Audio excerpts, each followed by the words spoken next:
site. The agenda has to be posted at the remote site. You got to put it out on the front door.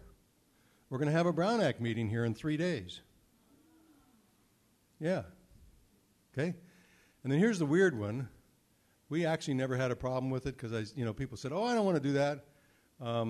If you're going to be calling from your house, then actually what's happening is this is a remote location. Members of the public have the right to attend at the remote location. Okay? So, technically you have to be prepared. If you're one of those folks who wants to be able to participate by telephone, you have to first let everybody know well in advance so that they can set it all up and so on. But you have to be prepared for a member of the public to come into your house. I've never seen that to be a problem. The members of the public don't care. You're just complying with the requirements of the Brown Act, but that's a reality. So you can have your remote site, you have to let them know where it is, you have to post the notice, and you have to be ready for them to come into your house and participate in the meeting from the telephone from that location. And the call-in number has to be listed on the agenda. But this is really a handy thing because frequently you'll have somebody who's maybe they're hospitalized for some reason or other, but they're not, they're fully competent. It's just like, they had a bladder infection or something and they really want to participate in the meeting. You can go ahead and set that up so that, you don't have to just skip the meeting for lack of a quorum because you're not going to get enough people there.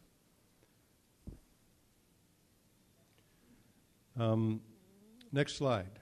No action or discussion on any item not on agenda.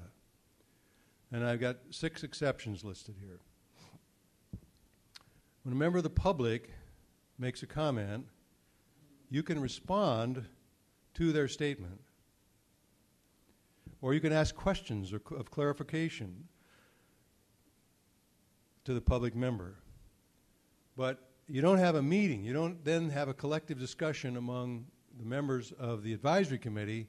It's just one individual member can say, I'm in favor of that too, or I'm against that, or can you tell me more? I don't understand what that's about, so that you can clarify what's going on, or one member can comment, but you can't basically have a meeting on that item unless it's on the agenda. Another thing is you can make a brief announcement. I'm assuming you're all advisory committee members. I know you're not, but I'm just making that assumption for the purpose of this discussion. You can make an announcement and say, last week I went to the SECA conference, and this is what happened there. Or you can tell about other activities that you're doing that are relevant to the advisory committee. This is stuff that doesn't have to be on the agenda.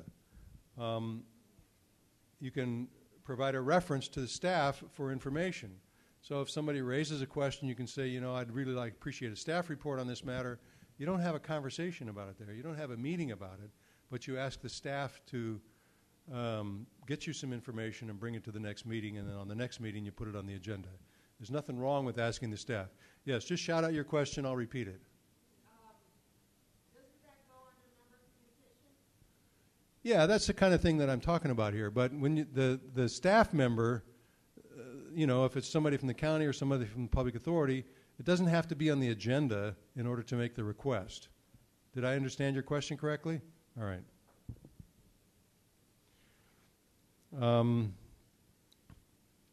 I covered the next 2, which are, I'll just read them out to you. Request staff to report back, take action to direct staff to place a matter on a future agenda. And now, what if you need to take action on something that's not posted on the agenda? There's 2 exceptions. One is called an emergency. So people generally say, oh yeah, we'll just vote and we'll call it an emergency. Well, I say here on this slide, it's generally not applicable to advisory committees, because what they mean is if you're the County Board of Supervisors and you had a flood and you need to do something right now to deal with the flood problem, that's an emergency. Some kind of a natural disaster or a riot or some big thing like that. So forget thinking that you're going to vote and call something an emergency. But the other thing that you can say is, we had to get the agenda out last Friday, and on Sunday I found out about this thing that we didn't know about when we put the agenda out. And that has to be true. You can't make that up. But something came up after the agenda went out. And there is a need to take some immediate action. You can't really wait another month on this thing until the next meeting. You need to deal with it. So on that case, you can have a 2/3 or unanimous vote of the people present, assuming you got a quorum, and say, we want to put this on the agenda as an urgent matter. 2/3 vote. Next slide. Public participation. This was a question that was asked to me by the lawyer. In Lake County, there were a bunch of union people showed up at a Board of Supervisors meeting, and they wanted to speak on the labor negotiations, and they were all set to talk in the public comment period, and that was, I don't know what the times were, let's just say it was 10 o'clock in the morning, and they said, well, we're not really going to get to that item until 6 o'clock tonight, so we're not going to let you talk. So that put off kind of stuff, you know.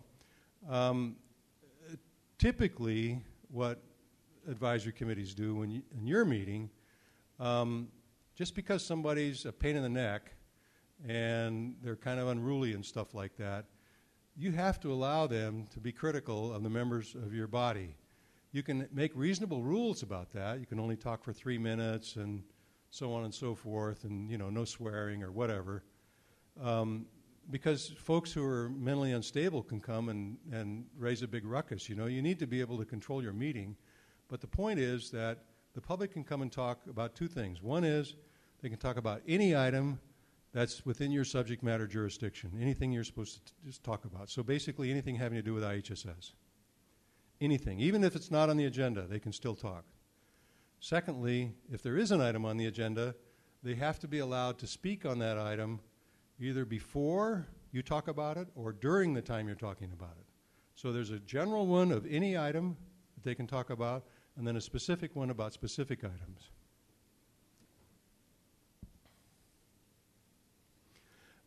There's an exception to that. If you're going to have a multi-agency discussion or a meeting, then that doesn't have to be within the county. Suppose you want to collaborate with 2 other advisory committees and go to one of the other counties and have a meeting of all of those advisory committees together. That's an exception to it. But you still have to notice it. It's still open to the public. Meet with California officials. You all want to go to Sacramento. That's okay. And then my last thing here is that advisory committee retreats are subject to the Brown Act. Closed sessions. When can you have a closed session?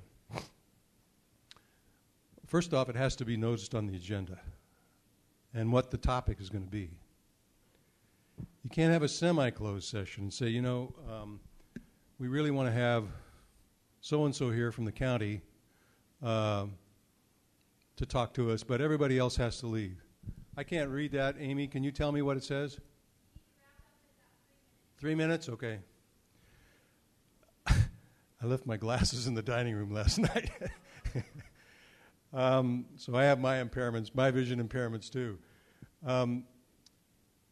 You have to have an oral announcement before the closed session, and then at the end of the closed session, you have to report any action that you've taken. Here's an exception. You can have a personnel session. Now, most advisory committees, this isn't going to be an issue for. It will be an issue if you are a citizen governing board where you actually hire and fire people. You can have a personnel session to consider the appointment, evaluation of performance,